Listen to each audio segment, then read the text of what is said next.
आप अपने शब्दों से, अपने लहजों से आप उनसे बात कर सकती है, ना कि जूता चप्पल गाली गलौज। ये सोशल मीडिया है। तहजीब और तमीज आपके परवरिश में है या नहीं है?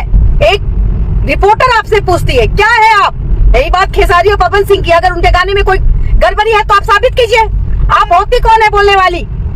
ये चप्पल जूता मारिए। हमारे बिहार का बेटा है, हमारे बिहार का वो शान है।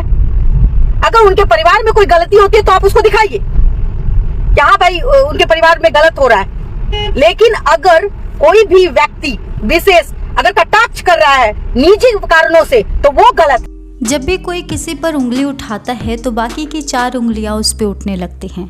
कुछ ऐसा ही हुआ नेहा सिंह राठौर के साथ। जब उन्होंने पवन खेसारी पर तंज कसा तब लोग उन पर तंज कसने लगे हैं। बबीता मिश्रा भी इन सब मुद्दे पर अपना गुस्सा उतारती हुई नजर आई। आपके इस पे क्या है राय? आपको इस पर क्या कुछ कहना है? कमेंट करके जरूर बताएं।